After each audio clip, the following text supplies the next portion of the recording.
Good evening, ladies and gentlemen, and welcome to episode 25 of Gridiron Weekly. And we welcome ourselves back and we welcome you back to the start of another football season. Pat yourselves on the back, boys. We made it. Yeah. We made it, thank God. Football is here. All right, this episode, we're going from Idaho to Ireland because that's where the Steelers are playing. We're going to play in Ireland. All right, so as always, we're going to start with the NCAA football. I'm joined by my guests, William, and the man who pounds any school that has deaf kids there, he will pound them with in the oblivion. It doesn't matter where you are. He's just going to pound those 3-pointers. Get them. Yeah. Apparently, they can't hear where he is. So, all right. So, first question we have up, gentlemen, is which teams entering 2025 have the most pressure to perform? John, you're up first. Give me a couple teams, sir. All right, I'll start with Bill's favorite coach and Brian Kelly and LSU. I would guess they have a lot of pressure with Nussmeier sticking around. He could have left easily, and a lot of pressure. 9-4 last year. Ton of pressure on Kelly. Again, he hasn't performed. He has not, taken the team to the next level, and I think it's a huge year for him. And of course, keeping Nussmeier, having him. He didn't transfer. He stayed. So that's one of them. My next one is Florida, because I'm figuring with Billy Napier and the way things went and DJ Langway, kind of saved his job there. It's time now for him to probably, because I really 19-19 as Florida head coach. I mean, it's probably time to really start moving it forward, right? Get DJ Langway to be as good as you think he's going to be and start winning games in the SEC, because he would have got fired last year, I think, if DJ didn't show up. Good point. Very good. Yeah, those are mine. All right, William. Let me hear it, William. Well, I think one team is the Longhorns, Texas Longhorns. I mean, you're talking about a team ranked a top team, was a favorite for the national championship. They have a tough schedule coming up. I think they open up against Ohio State. Ohio State University. Right. I think there's a lot of question marks with them. I would say Ohio State as well. I mean, they open up a crucial game against Texas. I think the Nittany Lions as well. Yeah. You look at that Nittany Lions roster. They got a talented roster.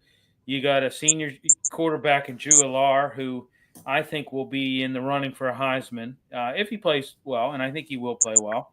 I think they got a shot at a national title run. I'm not going to say it's a shoe-in, but I think Allard needs to perform well in big games, and he hasn't really done that, to be honest with you.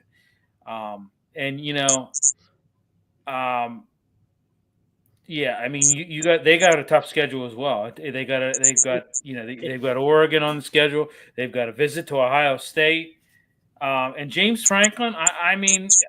He's kind of, I don't know. Could he be on the hot seat? I don't know. Like there's a lot of things that he's done that he's kind of underachieved, if you ask me, with some of the things in recent years that he's had with the rosters he's had. What were you going to say, John? Yeah. No, I was going to bring up Franklin. I feel like he's like Kelly. They're kind of Brian Kelly and James Franklin might be in the same boat as far as this is a pretty big year. I mean, I would think if Penn State, gets knocked out early in the playoff, that's going to be a problem, I think. And, again, you're keeping Drew Allar, and that's huge nowadays. To me, when you can keep your own guys, I mean, with all the money being offered to them, that says a lot, and you got to kind of win with them. Yeah. So, John, question for you real quick. Do you think that the winning the friggin' national championship buys Ryan Day any sort of relief? Oh, I think it actually has. That as I keep listening and I reading stuff, I think it did. Yeah. And I think because now, you got a lot of players left. So there's a lot of question marks. I don't know how Justin Sayan's going to be. I mean, no, we don't know. And so, I think it did, though. He's got to beat Michigan, though. He's got to beat Michigan. Just beat Michigan. John, I agree also with LSU. Expectations are high there, especially with Garrett Nussmeier. coming back, and they have a difficult schedule as well. They open up against Clemson. Brian Kelly is still a dumb son of a bitch, but I mean he's bolstered the roster, and they have high expectations for him. Yeah. So neither one of you mentioned, Bill just mentioned the team name. Neither one of you mentioned Dabo, because I think he has the best quarterback. I think Cade Klubnik's the best quarterback of the ones we talked about. Highly athletic, accurate, and just a gamer. So I think they have high expectations too, because they should roll through the ACC. Quite frankly, they should roll through the ACC. Yeah. They should win the ACC. Poison. I mean, they should really, truly, probably one of their toughest matchups is probably going to be South Carolina. But I think they should go undefeated. I mean, I think even Michigan, you got that new starting quarterback up there, Underwood. Yeah. I mean, they've had a lack of consistency, in 2024. So, but they beat Ohio State, and that's all that matters. I mean, for them, because their record isn't strong enough for the playoffs, and they can take down their arch rival. I mean, 2 years. I mean, come on. I mean, Clemson is another team, I think. Yeah. You got some talent on that Clemson team. Issue with Clemson is that their run defense sucks. Yeah. Their run defense is terrible. Yeah. But they open up against LSU. That's going to be, like I said, what a good game. Yeah. That weekend alone. All right. So, Bill, you're up, buddy. All right. Expanded playoff format. What do you think about it? Do you like it? Now, the fact that they're going to, you're going to get a guaranteed entry into the playoff as a conference winner, but you're not going to get a bye. It's going to be the highest rated. So talk to us a little bit about that, Billy, and leave a little bit of meat on the bone for Jean. Well, that 12-team format, I think you're trying to create, I would say, in a more inclusive, I guess would be the word, postseason. I mean, there's more opportunities there. I mean, you got the traditional powerhouses. I know we talked about mid-tier teams. However, I think there's an issue with distribution, is what I think. It's pretty complex, and there's different viewpoints. I mean, when you look at mid-tier teams, I think you have a little bit of increased access to those teams. That 12-team format. It allows for that 5 automatic bids. For conference championships, including, I think it's the one. For the highest ranked group of 5 champions, along with 7 at-large spots. So, I mean, that alone, I think, offers a little bit of a clearer, path to some of those mid-tier teams, especially in smaller conferences and those that, may have been on the bubble under the previous 4-team format, in my opinion. And also, I think you got a little bit of a Cinderella aspect to it, like almost like March Madness in basketball. The larger playoff field, creates the possibility, obviously, for a lower seed to succeed and make maybe a deep run and potentially challenge for a national title. So, Thoughts, John? Yeah, I mean, I agree with that. I mean, I thinking back to last year with Arizona State, who they almost beat Texas. Boise State didn't, that was tough. But I'm torn on what's going to happen here. I mean, how many teams are going to come from the Big Ten, and how many are going to come from SEC? Gosh, that's the thing. I'm curious as to how that's going to work. So I'm thinking of the Big Ten, Ohio State, and then you're going to have Penn State, of course. Those two, maybe, and then you got Michigan and Oregon. Yeah, Oregon. Yeah. I mean, there's a bunch. You don't leave them out. So we know that there's advantages for powerhouses. I mean, the first round buys, top 4 seeds, regardless of where they're at conference championship, status, they receive that first round bye, giving them, that's an advantage. Contrary to what people say, that's an advantage. It makes their path a little bit easier. Sure. And I also think, if I may add, I think that you have a little bit more relevancy in some of these regular season games with that. With more playoff spots available, more late season games, in the latter part of the season are going to have more playoff implications. So now, how many losses? Like these first opening games, we'll talk about them, I know, but let's just go Ohio State, Texas, and that LSU game. Whoever loses that game isn't done now. They're okay. Right. How many do you get? That's what I'm wondering. How many do they get? How many losses do you get? Essentially buys. Yeah, how many? That's a great question because they want you to play quality opponents. But if you lose 2 or 3 of those games, that's a great question. I don't know, John. Well, that's why that big mouth from Indiana, Signetti, he again opened, but he was right with what he said. But he can't shut. I'd say there's a guy who tries too hard. He's getting under my skin. I cannot watch him talking.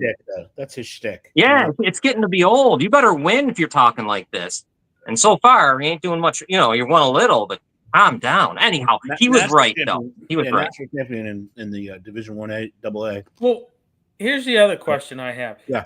In the flip side of that, I know I said about regular season games having more importance. Do you think, those top tier teams, do you think they have a little bit more of a cushion now, for a loss or two in the regular season? Yeah, they do. But I mean, the idea that my idea is when they switched it for the automatic, the buys, I thought it was going to be, they were going to devalue the idea of winning a conference championship, but they haven't. They've guaranteed 5 spots for those conference champions, which I think is good. And there would have been better games last year had they had those teams not get those buys, right? Right. Because they were overmatched. We all knew it. Completely overmatched. Had they been in the pool of 7 or whatever, the pool of 8 that was left over, it would have been fantastic. They would have been much more competitive games, right? Right. So I think it goes to your point, John. Is it going to be SEC Big Ten heavy? Yeah. Right? Well, is it always going to be the big conferences, which I think would be a disservice to the sport? Yeah, it has to be, right? I mean, and then I don't know. I don't know what the ACC brings. Well, that'll be interesting. We'll talk about them, but there's some teams there. Yeah. All right, John, you're up, brother. Go ahead, Billy. No, I was just going to, I think at some point they're going to have to prioritize highest ranked teams for buys as well. That's what they're doing this year. Yeah, but I mean, regardless of their conference status. It's exactly what they're doing this year. Yeah. So if you have a team that loses one game and doesn't make it to the championship game, and they're higher ranked, they're going to get the bye. It's not going to be the conference champion, unless that conference champion is rated higher. So that's what I thought they were going to cheapen it, but those 4 buys are going to be to the highest ranked teams in the in whatever the hell the thing's called. Well, that's good. Special poll. Right? I mean, that's good. That's a good thing for that.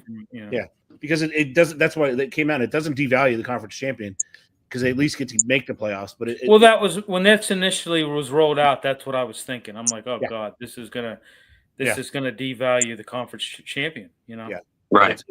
I like that idea that they have now better. Yeah. All right, here we go, boys. You guys nailed it all year last year. Here we go. John, you start us off. Heisman front runner going into the season. Who you got? Give me throw out a couple names. All right, I'll give you. Oh, God. All right. I mean, obviously, Manning is just there because he's Manning. I mean, I'm guessing. I mean, Nussmeier and Klubnik are right there with him. So yeah, but you said that, but I've looked at 3 lists while we're talking. Not a single one has Arch Manning on it. I know DraftKings had him at the top. I believe, like odds. I'm pretty sure they might, but I'm looking at SB Nation, CBS Sports, and ESPN. They did not have Arch on their list. Wow, that's unbelievable. Same thing. That's shocking. Yeah. I mean, it's going to be a quarterback. I think for sure. Jeremiah Smith won't win, and it'll be a quarterback, right? And the top. What's that? They do. They got Arch. Sorry. The list I saw, they said him on there. Yeah. I mean, I got to say one guy that I really like, and if he opens up the season 300, 3 touchdowns, 4 touchdowns, wins the game, maybe he doesn't even have to. Carson Beck in Miami could be interesting with the way they like to throw the ball around and beat Notre Dame week 1. I think he'll rock it right up the board as long as he has a good, 300 yards, 3 touchdowns, no picks. Yeah. He'll be in the top 5. Yeah. And he's mine, and I think he's plus 3,000. So not bad shot. Wow. Yeah. Yeah. Sorry, I was looking at an older list. It is so quarterback heavy on this list I'm looking at. It's absurd. Yeah, everyone. I mean, absurd. They do have the kid from Navy on here, Blake Horvath. Yeah. Well, I like him. I think he's. Yeah, they don't have a lot of. They have Smith on almost every one of them, but it's all quarterback heavy. All quarterbacks. You got the guy from Alabama who flashed early, Williams, but really he didn't show up at the end. Right. The young kid they have there, he didn't show up at the end. Smith was a stud all year. So Billy, you got anybody that's flying under the radar that we haven't Well, seen? I mean, obviously, you want me to name Yes. the obvious, or do you want me to name radar? Under the radar, baby, if you got anybody. Well, I mean, like I said, I mentioned Drew Allar. I think he's talented. I think there's potential for that. I think the kid from Tennessee, that Nico, I can't pronounce his last name.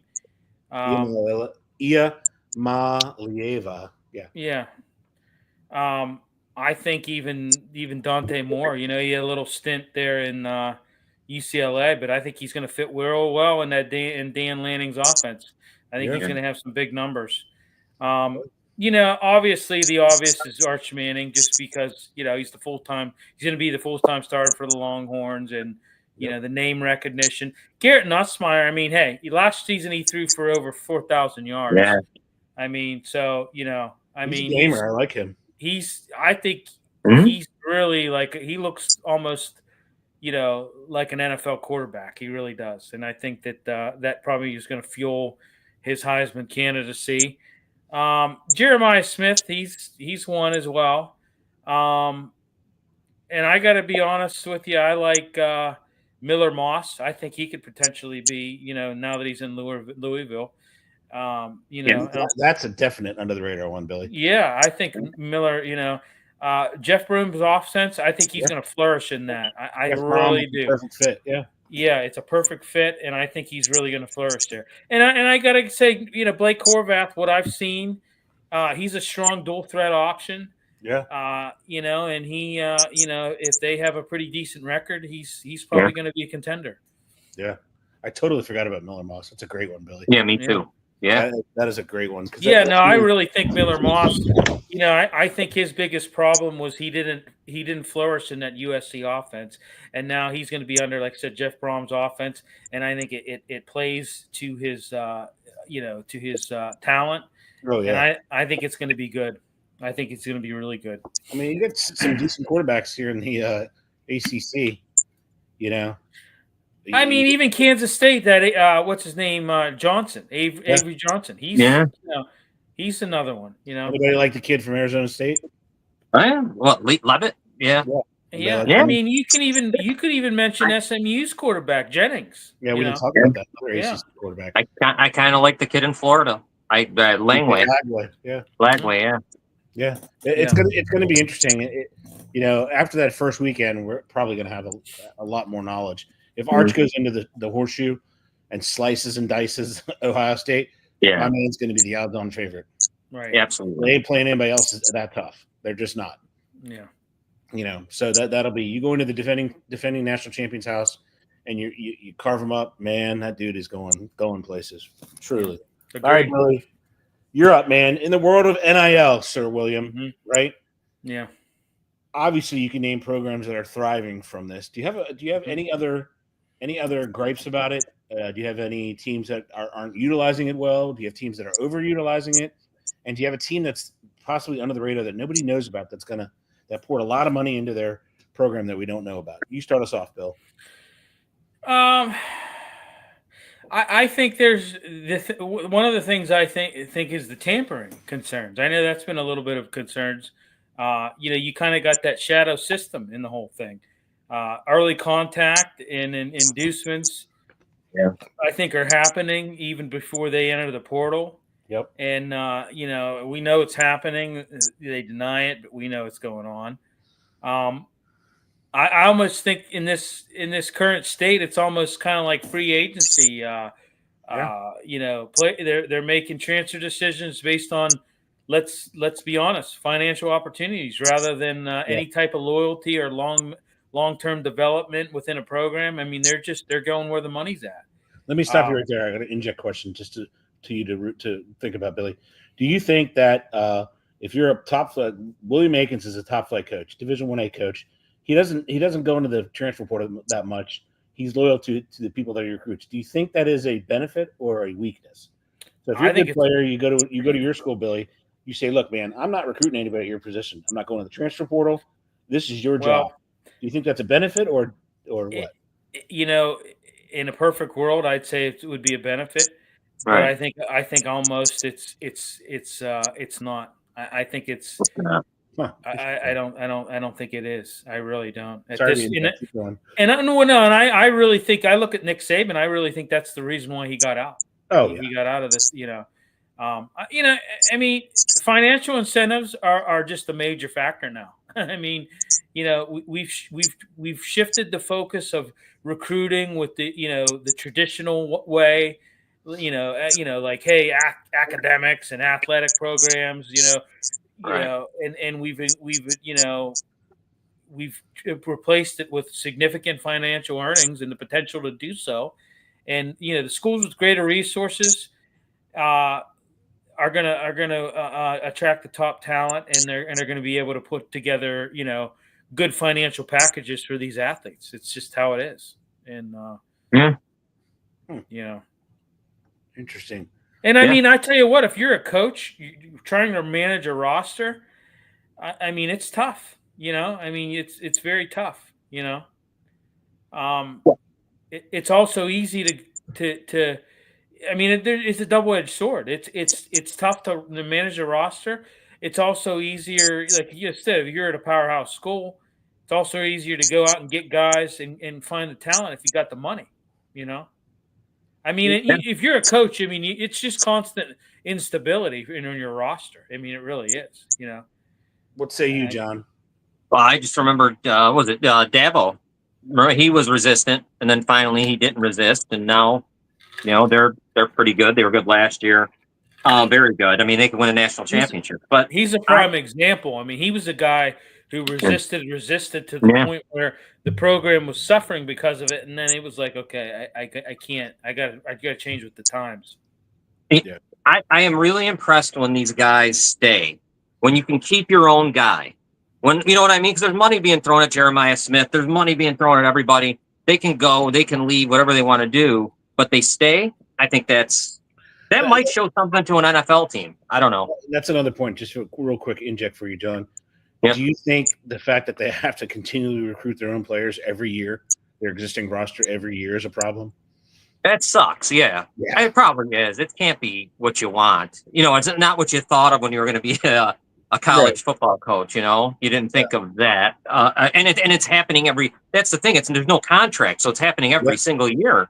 So it isn't like I get a 6-year deal and I don't have to worry about this till the 7th. Or the 6th year. They're all 1-year deals. Yeah. I mean, that's amazing. I give guys credit that stay. I'm hoping that it may keep more I don't know. Maybe it keeps more guys in. Yeah. Instead of going to the NFL draft, maybe. I don't know if it would, but I would love. I mean, who did it perfectly and he made sense was Carson Beck. No sense going out. That's why I was so confused by Quinn Ewers. Yeah, that made no sense. No business coming in the draft. He had a very low grade. Yeah. Goes undrafted. He could have made $6, $7, $8 million, in college. He could have gone darn near anywhere.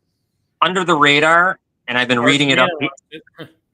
Under the radar, and I've been reading it up here. And I don't know when. This was such a ridiculous. I should have brought the article right out with me. University of Buffalo is supposedly want to get involved in this kind of transfer portal and all that for football. So we'll see for them. The one I was thinking of that they did a whole article on ESPN about is Texas Tech University. Watch out for them. They've put $22 million into their program. $22 million into their football team. They've reshaped the whole team. So they're an under the radar team that I was thinking of about that. All right, boys, here we go. Go ahead, Joe. Go ahead, Bill. Well, no, if I could just make one last statement. I think, when you're a coach and you're trying to maintain team chemistry, it's pretty hard to do that when the roster's constantly changing. And the thing for me is I got Bill Akins and John Rustino. They're on my team. They're great players, but they come to me at the end of the year. They know full well they're the incoming starters. They know they're studs. Hey, man, I need more money. Like, what do you do? I mean, what do you do? I want both Bill and John on my team. They're crucial parts. They're my starters. They're penciled. Nobody's going to beat them out because they're stars. What do you do? Right? Yeah. And I blame the NC2A for this. This has been years in the making. They've screwed these players for years. So I don't feel sorry for them. I mean, some sort of regulatory committee has to be built and stepped in just to control it because It's going to get out of control. It already has. Go ahead, Billy. Well, they're operating on the ends of the spectrum. They're not in the median. You know, Right, they right. went from one extreme to another, and that's the problem. You know. Yeah. You take a proud program like Pitt, they'll never compete. We'll never compete. No, because they cannot. Right. They don't have NIL. Right. All right, so we're going to move on to the best part of the NCAA block segment here. Week 1 matchups. We'll start, but we'll give you the first crack at it. What are you looking at, man? What is your? It's August 30th. I know. God, I hope we don't have the soccer game that night. I think we do that. Sugar. But I mean, Billy, give me the one that you just can't wait to see. I mean, Texas and Ohio State to me is high noon, baby. Yeah, I mean that's that's a rematch of last year's playoff semifinal. And it's going to be good. I mean, Arch Manning. I agree with you, Ed. If he goes in there and carves up, in the horseshoe, it's gonna look good for him. It's gonna look good for him and that program. Oh yeah. I like Notre Dame at Miami. That's kind of another. It's a neutral site game. That's kind of something I'm looking at. Yeah. I mean, the first 3 games, you got Mississippi State at Southern Miss. You got Syracuse at Tennessee, going to be a great game. Yeah. Texas at Ohio State, great game. I mean, and then Alabama at Florida State. Yeah. LSU at Clemson. Window. That's going to be great. Your 3:00 window, like you're saying, Billy, is outstanding. I mean, it's and the way they've done it now that the NFL has seeded that weekend, you got games on Sunday, you got games on Monday. I mean, your Sunday games are, Yeah, it's great. It's going to be, and then you finish it all off Monday night with TCU at Belichick. Yeah. Oh, yeah. That's another one. Yeah, that's another one. Yeah. I mean, yeah, exactly. And the nightcap's a hell of a nightcap. 11 o'clock. You got Utah going to UCLA. Yeah. I mean, that's good stuff. Yeah. Thank God for DVR. That's all I got to say. John, what do you got? I know you're looking forward to the high noon matchup. That's going to be Ohio State, Texas. I mean, of course, yeah. I don't know what to expect with Ohio State. I have no idea. I don't know what we'll see. I don't think anyone could know. I don't know. It'll be interesting. All new coordinators, everything's new. So that'll be interesting to see what happens. Alabama, FSU. You just wonder about Florida State. And Malzahn is the offensive coordinator and all that stuff. And they got a quarterback, buddy. Castellanos. Yeah. So could they beat Alabama? Maybe. Alabama's not Alabama until they get a quarterback. I mean, I think Florida State. I think they've got a thorn in their sign being left out of the out of the playoffs. I really do, and I think that's going to be they're hot under the collar. I think. I'm going to have one eye on this, and not half an eye, not even probably just check my phone about it. I want to see what Colorado does. I'm just curious what that looks like. Yeah. Against Georgia Tech. Just what does it look like without his kid and Travis Hunter and all that there? I'm just what is he like now? Because I haven't seen it. Him not so post Shedeur Sanders and Travis Hunter. I agree. Yep. I'm curious to see how he is. So that'll be cool. Yeah, I totally forgot about that one. And oh, by the way, nobody at Colorado can wear number 12 again. Yeah. I tell you what, even Virginia Tech and South Carolina, that's going to be a hell of a game. Mm-hmm. Yeah, I mean, that's I think in Atlanta. Yeah, another primetime game. It's going to be. We got Michael chiming in. How's Georgia between the hedges? They got a quarterback, Michael. They have a quarterback. I think they're obviously their defense is going to be lights out, but they have a quarterback. I like that kid. Yeah, I really do. I think he's going to be a baller. He's a baller. Yeah. So I think they're going to be okay. I really do. I think they're going to be in the mix. Yeah, sure. It's because they have a quarterback. That guy has moxie. He can throw the ball. He's definitely better than Beck. So that's going to be they're going to be a to say it out loud is silly, but they're kind of under the radar, right? Yeah. I mean, it's silly to say what it is, but they're kind of under the radar because nobody's looking at them, right? That's true. All the other base. All right, so that concludes our NCAA first half segment. Now we're talking about the big boys who play every day of the week to include Sundays. So, all right. So, Bill, you're going to start us off. Give me some off-season moves that are going to have big effects and any sneaky trades, any trades that you really liked or any signings that you really liked that are kind of under the radar. We use that under the radar term just for the lack of better terminology. But it's one that you didn't look at to begin with, but you kind of studying the rosters now as we get into it. You're like, hey, I really like this signing. So you start us off, Billy. Give me some signings that you liked. Trade signings, anything. Well, I mean, obviously, you know, I gotta be a homer and say, you know, my team signing Aaron Rodgers, seeing what that's seeing what that's gonna pan out to be. You know, I would say, you know, Geno Smith trade. See what he does it in Vegas. I never really was too sold on him, but you know, I mean, Jalen Ramsey. I mean, I think once again being a homer. I mean, I love him now that he's a Steeler. You know, DK Metcalf as well. I mean, I hate to be a somebody must live in Pittsburgh. A homer. Yeah. I mean, you know, how about John? John, how about Tooney to the Bears? I mean, you know, that was another one. Right. You know, Devontae Adams going to the Rams. That's a huge one. Yeah. Yeah. Stephon Diggs going to New England Patriots. Hey, listen, I it's Pink Powder. Yeah. I think that what's his name, Drake May. I think he's going to have a good year this year. I think the kid's going to take a leap.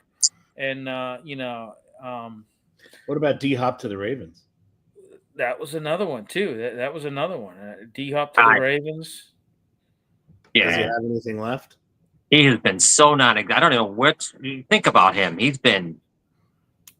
looks terrible. I don't know. Maybe it was just Kansas City, right? But he non-existent. Yeah, pretty much. Yeah. Russell Wilson in New York. You know. By the way, did you watch any of those? Any of the video of him in New York? No, I didn't see any. Looks like he is massive. He looked like he hit the weight room. Like Billy, I saw him throwing. But he looks like freaking. He's huge. Yeah. And I'm hoping I saw it. I'm like, holy Lord. I'm hoping Justin Fields is okay. I heard that he got injured today in practice. I heard his toe. Yeah, it was a toe. They initially said Achilles. I was like, oh God, here we go. Well, they said lower leg injury, and all of a sudden the internet lit up with it. He tore his Achilles. He tore his ACL. Can I say something too, guys? Yes, How about some of the coaches? How about some of the coaching changes? You know, Mike Vrabel to the Patriots. I think that's huge. That's huge. Brian Schottenheimer to the Cowboys. Oh, weird. Yeah. Aaron Glenn to the Jets. You know, what's his name? Liam. What the hell's his name? Cohen. Oh, Cohen. Yeah. Yeah, to the Jaguars. Kellen Moore to the Saints. You know, you're missing the big one. Chicago's got themselves a new coach. Yeah. Yeah. Yeah. I mean, you know, losing Ben Johnson. I mean, how are they gonna be with that? You know, the line. Yeah, they lost everyone. Detroit. Yeah. Yeah, they lost Aaron Glenn. Yeah. You know, and so what team? John, jump in there. What team do you think made the best of the offseason? Oh, you know, I mean, I'll say, and they win the offseason a lot, and it means nothing because they end up with 5 wins. But I thought the Bears did well in fixing their offensive line, getting Drew Dahlman, actually a 26-year-old center who may be as good as Olin Kreutz, I hope. It's the last good one they've had. Yep. And Tooney, you know, help. As long as Tooney plays guard, because he's terrible. Yeah, that's where he's supposed to be. They got their 3 tackles or whatever. I thought Baltimore did a good job in trying to make their defense better. Like they brought that Malachi Starks there to play with Hamilton. There was some other guys I'm forgetting. Jair Alexander. Yeah, I mean that was good stuff for them. They recognized what they need and they did it. And that's good. We'll see if it works out. I thought the Washington team getting Tunzel. I mean, huge. Can't beat that one. And the Steelers. I know you already mentioned it. They've done they've remade kind of that. They remade the offense. It's just a matter of Rodgers. But DK Metcalf, it's just different. Finally got rid of Pickens, which is a good thing. And I all in all, though, I love Devontae Adams. I can't wait to see what he's going to look like there.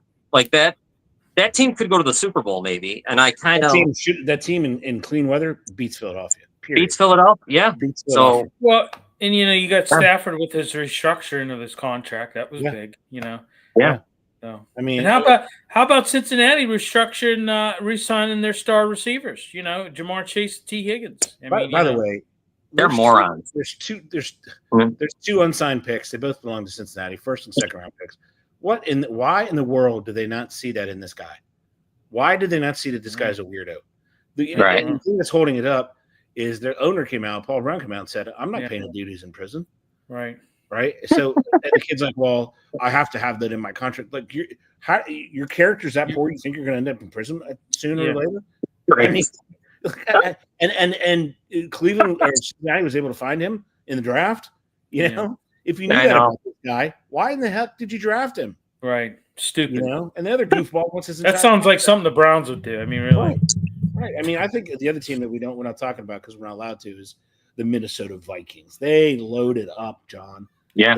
The only problem they have is they're giving this beautiful brand new Ferrari, McLaren, Lamborghini to friggin' McCarthy. Yeah. How are they? I mean, Kevin O'Connell, bright guy, coach of the year, has to see something in this kid because I don't see it. Do you guys see it? No, I don't. Brock Purdy, maybe it could be like Brock Purdy or something. I don't know. I didn't see it in college. I mean, I just didn't see it. But no, I didn't see it at all. No, I didn't see it at all. He drafted in the first round. Now you're going to give this incredible machine to him. And what do you do? Like, that's why if I were Aaron Rodgers, I would not have signed. Because I guarantee you Minnesota's going to go in there and be like, oh God, oh Lord. Kid can't throw the ball, can't read the defense. What do we do? And plus, the way the NFL works, somebody's going down. Broncos interested seeing where they can push. Yeah. Yeah. They might, Michael. I mean, they loaded up too. They got running backs. Yeah.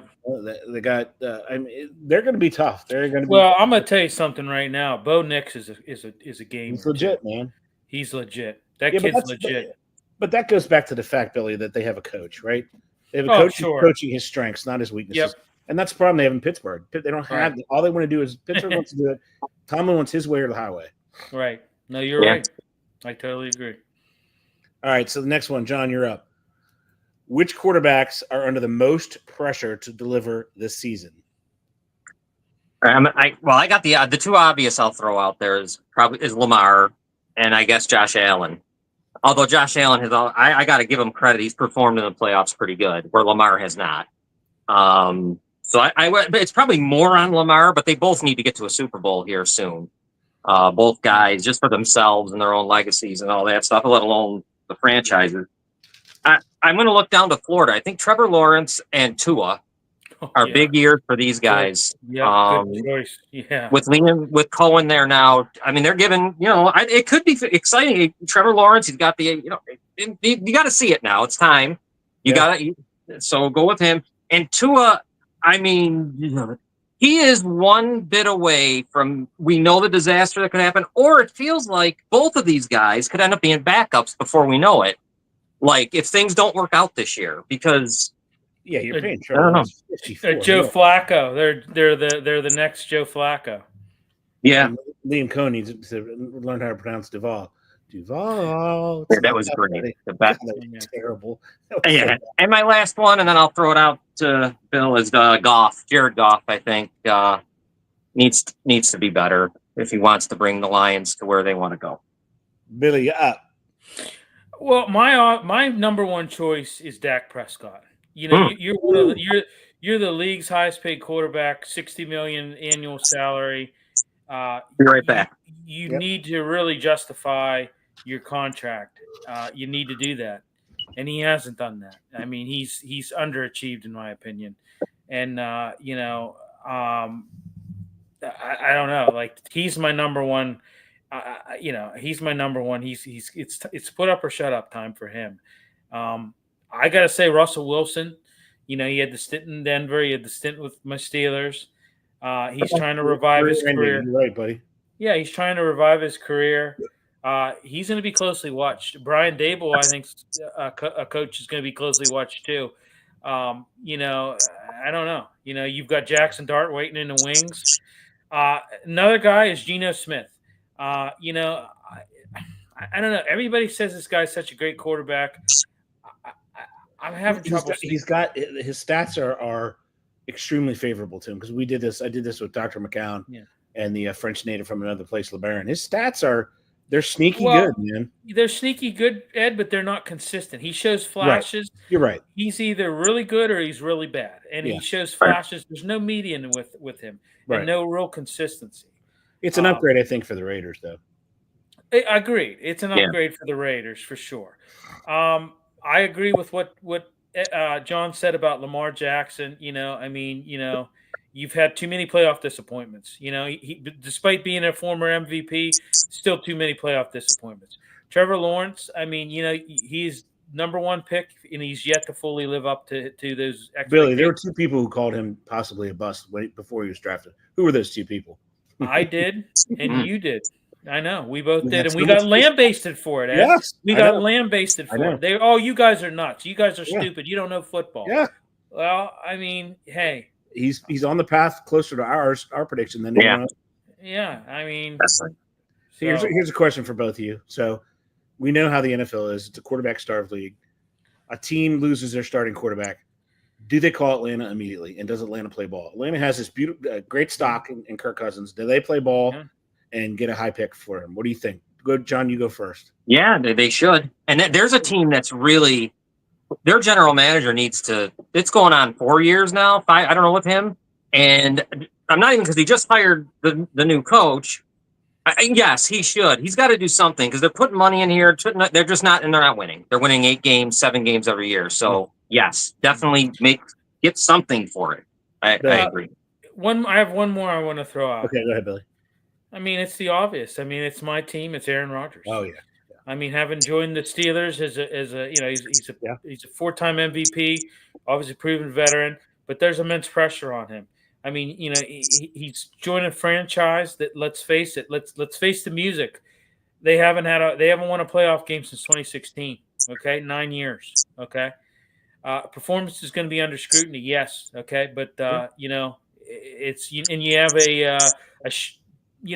we've talked about it on our Pittsburgh show. You have a shaky offensive line. Too tough. It'd be tough, man. Yeah. So, all right. So, we're going to head to the very next question. All right, Billy. We're going to start with you. Coaching for years, decades, eons, has always been the best coaches and brilliant coaches always go with their gut. Their gut. Somehow or another, that changed to analytics. Everything's analytics. Analytics that. And this is what the card tells me. How many times do you hear a coach say that? That's what the card tells me. Is this a passing fad, Billy? Has the hype died down? Or are we going to continue to hear this over and over again at every level? It's what the card told me. It's the analytics. It used to be the coach's gut. Talk to me, Billy. What do you think? Unfortunately, I hope it's going to be phased out. I would rather see coaches go with their gut. But I think you're seeing increasingly leveraging these analytiks. I don't know. It's just, it's probabilities for different things, for example, like 4th down conversions, right? 2-point attempts, it's all of that, but it's looking at the probabilities in the different, tactics, if you will, rather than relying solely on your gut feeling or your instincts. And it's, I don't know. I think even opponent analysis you can look at as being a little bit overbearing. They dissect the opponent, tendencies, weaknesses, and they try to exploit all the vulnerabilities, but sometimes they overlook some things. They overlook like glaring weaknesses sometimes, I think, even sometimes real-time adjustments, it can help analytics, it kind of gives you a little bit of insight for like in-game decision making, but I think too much of it is too much of it is a bad thing to me. What say you, John? Yeah, I agree because you also got to go with who you have. If I got a big guy like Josh Allen or whatever, maybe I go for it more on 4th down or I do these things. Just because it says I should doesn't mean I do it. And I have somebody else who's smaller, or I have Tua. I shouldn't do it. He's going to get get his head knocked off. So yeah, I agree completely. I do think this is an interesting thing for both you guys. Who wins?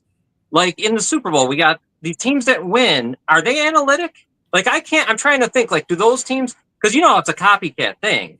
Like these teams that are winning, like Kansas City's, Philadelphia, like I don't feel like they're overly analytically driven like the Dolphins are with McDaniel. Well, you know what I mean? Like, it's weird. Yeah, Andy Reid, he doesn't seem like an analytic guy. Like, I mean, it seems to me like he would, whoever's compiling the data, he would tell them to shove it up their, ass, And get me a cheeseburger. Yeah, exactly. No, Mike McDaniel. I mean, that guy. Hold on. Go, Billy. Go. No, I'm sure he dreams in analytic. I'm sure when he sleeps at night. I mean, it's just analytics, running numbers like continuously. So I'm Billy, true or false? True or false for you, William? Does his outfit make you want to buy capris for men? Absolutely not. Absolutely not. My testosterone levels would not allow me to do that. He goes on a rant on his outfits. And what the hell is he wearing? Yeah. Oh well, I mean, it's so ridiculous. I mean, it's like, Mike, your wife called. She didn't appreciate you taking those capris on that road trip. Now she can't wear them. Now she can't wear them to the ice cream social. What the hell? Like, what is going on with you? She needs her clam diggers back, or whatever they Oh my God, that is funny. Yeah. Oh Lord! All right, so here we go. John, you're going to start us off. John, you got the AFC. Billy, you're going to get the NFC. Here we go, John. I'm going to go through division by division. You're going to tell me who's a true Super Bowl contender and who are paper tigers. So here we go. Okay. AFC East. Who's a true contender? Obvious, right? Just Buffalo. Anybody else? Anybody in there you envision as a paper tiger? Anybody that'll step up? No, I don't see anything from there. Maybe someone could sneak in the playoff, but it'd be New England. I think the other two, no, they're nothing. Okay, so we move to the AFC North. Cincinnati a contender? No, they're not a contender for the Super Bowl. They make the playoffs maybe after they start 2-6 again, but they're not a contender. No, not to me. Cleveland? No, they fall in the lake. Baltimore? Yeah, they are. I love it. It's unbelievable. They are. Yes, they are. And Pittsburgh? I don't think probably not a Super Bowl contender, but certainly a playoff contender. All right, AFC South, brutal division. We'll give you. Obviously, it's got to be Houston, right? Is the only one in that division. Right. Yeah. There's just too much chaos in the other three. Will Levis, my favorite player now, who said, "Here's a double bird. Pay me for 2 years for doing nothing." Gotta love it. Gotta love him. He's high on my list now. Jacksonville, we don't know what Jan Brady's going to do at quarterback. So, I mean, and then Indianapolis, they got Danny Dimes because the other guy's not allowed to throw at all. Yeah. He's not allowed to throw. None of them are going to be winning anything, but Jacksonville interests me this year. I'm curious to see how Cohen does. I just want to see it. I don't know. Go ahead, Billy. Indy, you don't have. I mean, God rest his soul. You don't have Irsay going down there and trying to, rattle things up with that. His daughter seems like a lunatic. The stuff she was saying. Apple doesn't fall from the. No, God rest his soul. He's but Apple doesn't fall too far from the tree. Yeah. Obviously. All right, here we go, John. We got the AFC West. This is a tough one. Denver. Yeah, they're not a Super Bowl contender, but they're definitely a playoff team. Yes. Kansas City. Contender, but I'm going to tell you, I'm starting to feel the I don't know. I'm just starting to feel the backward slide, but maybe I'm nuts, but that's how I feel. But yes, contender because Mahomes is there and the coaching. Raiders, I don't think so. No. What about the Chargers? No, playoff contender for sure. Could one of these guys, maybe something changes here from July, but I'd say just a contender. They're definitely a playoff team, hopeful. I'll tell you something about the AFC real quick. Cincinnati, I'm so tired of listening to them being contending anything. It's sad that Joe Burrow is going to become this generation's Dan Marino because it's going to be their careers are on the same path. I mean, they both went to the Super Bowl year two.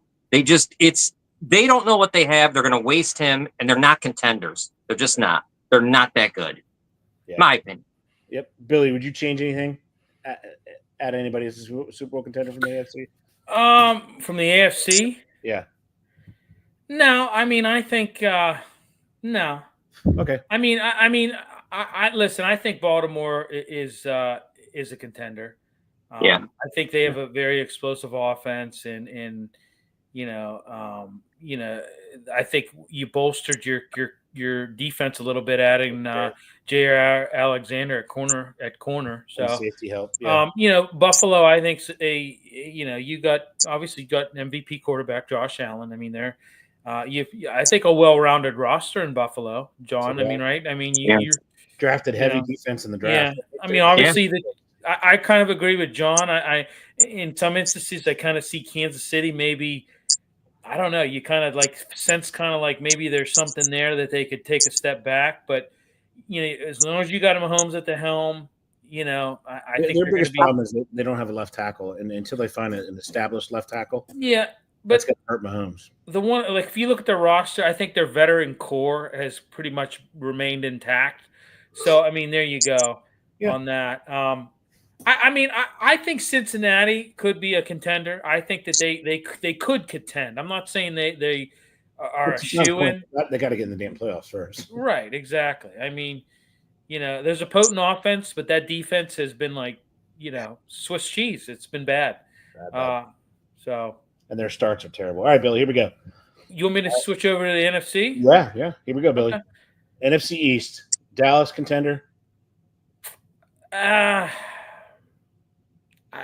No, I think they're a playoff team, but no, not a contender. Giants? No. Eagles, obviously, yes. Obviously, yes. I mean, I think they're the front runner. I mean, Yeah. So what about DCFC, District of Columbia Football Club, Washington? You know what? Yes, I'm going to say it might be slightly a long shot, but I mean, they really showed promise last year with Jaden Daniels. My God. Yeah. I mean, they went deep in the playoffs too. I mean, look what they did to Detroit. I mean, I mean, so yeah, I think they're right on the brink of I think you could pretty much, they're on the fence. They're either, I think they're there.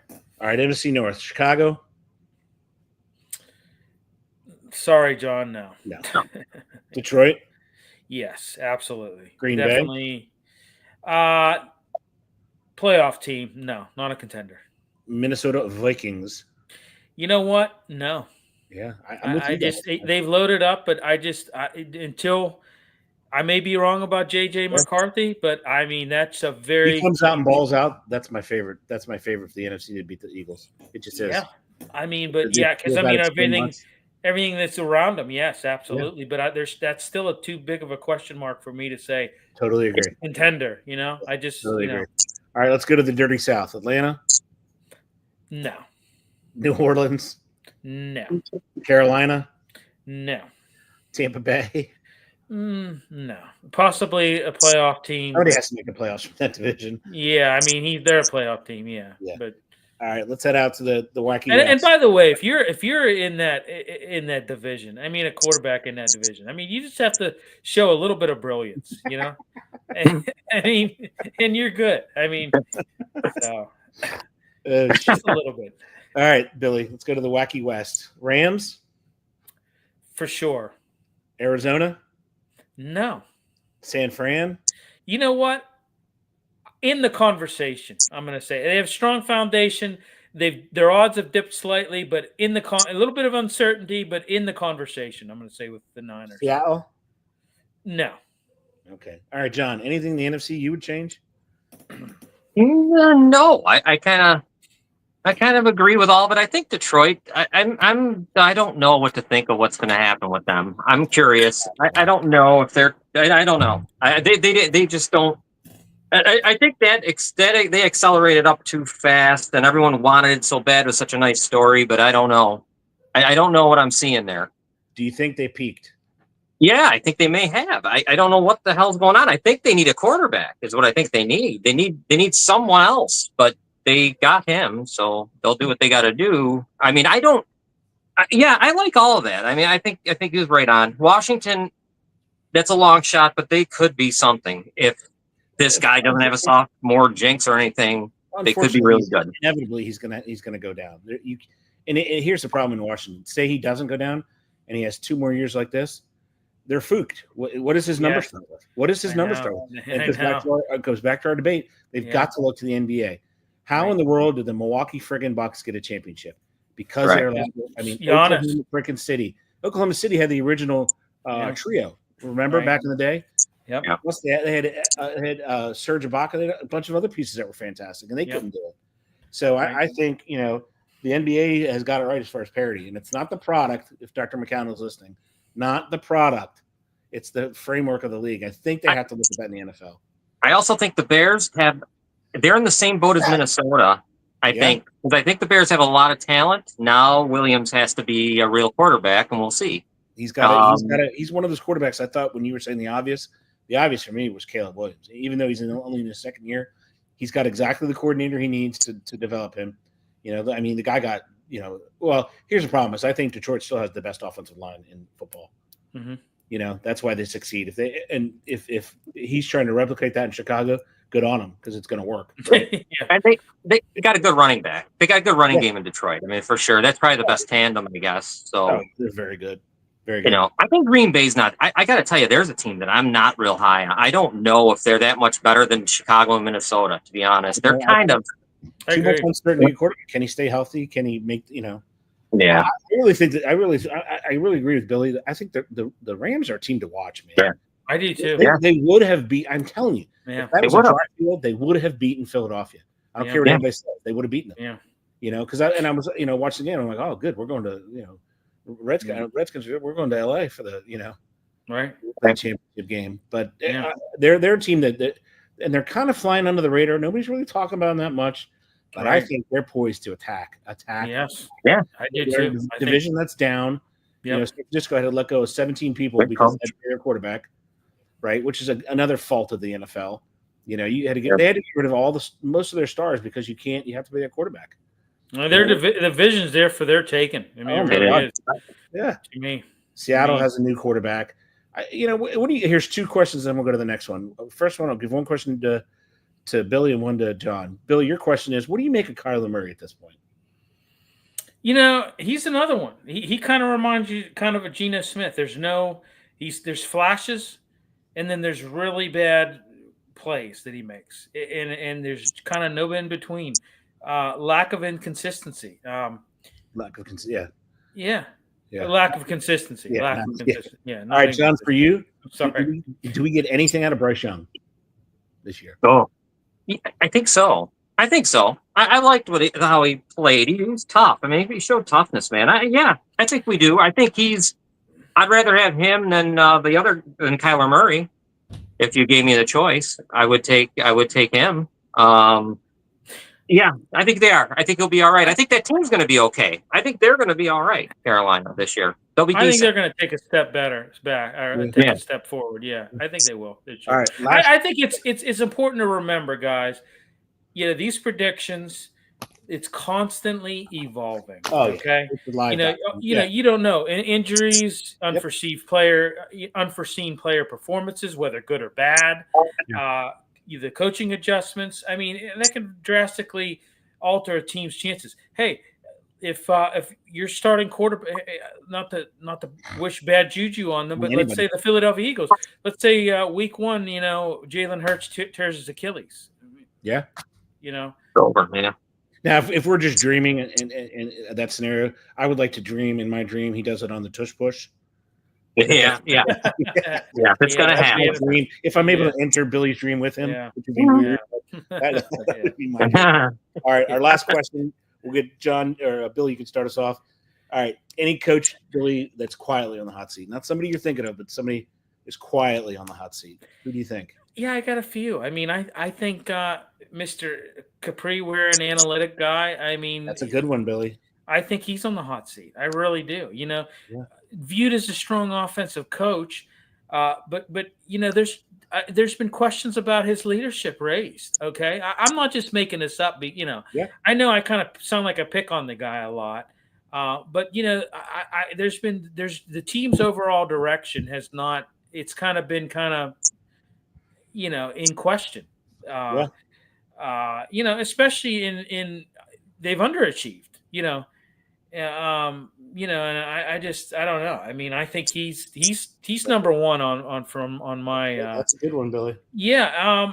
I'm gonna say Raheem Morris as well. Ooh, it's only his second year there, though. I know that, but Wow. he's backed by Arthur Blank, but the Falcons have a lot of talent, and they're it's a winnable division though. That's the problem. That's a good point. And if they take a step backwards, they were what 8-9 on 2024 last year. I mean, his job could be in question. I'm just saying that's a winnable division. Yeah. I mean, that's a winnable. I'm going to say Zach Taylor. I'm going to say him as well. I think How long did they keep Marvin Lewis though? They kept him for. That's true too. And I mean the obvious. They don't like to pay money.